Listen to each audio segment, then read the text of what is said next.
Gusto mo bang matuto nito? Don't forget to like and share and comment mga ka-edit para sa next video natin mga ka-edit. Intro tutorial ni GM.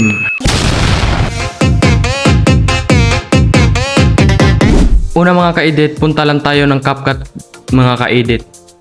Ayan na mga ka-edit. So dito mga ka-edit, new project mga ka-edit.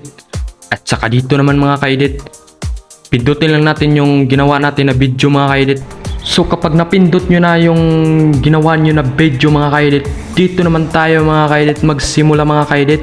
So don't forget to like and comment mga ka-edit para sa next video natin mga ka-edit.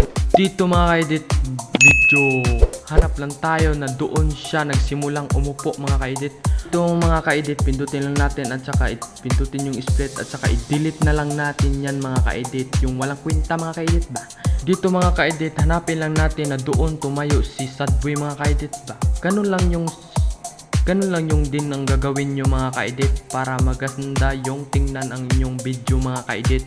So kapag maganyan na mga ka-edit, pindutin lang natin yung overlay mga ka-edit at saka i-drag natin kunti mga ka-edit. So dito mga ka-edit, hanap lang tayo ng timing mga ka-edit na doon naghimbing na si Sadboy mga ka-edit ba.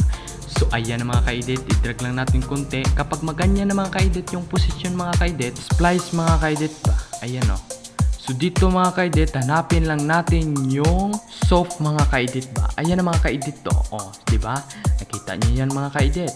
So yung blue niya yan mga ka-edit, dapat nakapull yan mga ka-edit para mas maganda siyang tingnan mga ka-edit ba. Para mas makita si Sadboy mga ka-edit ba. So kapag nagawa nyo na mga ka-edit, dito naman tayo sa animation mga ka-edit. Dito mga ka-edit, hanapin lang natin yung feed in mga ka-edit ba para mas maganda siyang tingnan mga ka-edit ba. So dito adjust lang natin 1.5 lang yung atin adjust mga ka-edit ba. Kapag ganyan na mga ka-edit, i-on lang natin yung video mga ka-edit para malaman natin kung saan tayo nagkamali mga ka-edit. So kapag ganyan na mga ka-edit, nakita nyo yan mga ka-edit, parang tumayo sa Sadboy mga ka-edit.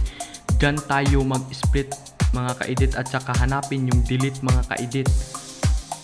Diba? Delete lang natin. O ayan. So dito mga ka-edit, huwag kalimutan delete yung CapCut mga ka-edit.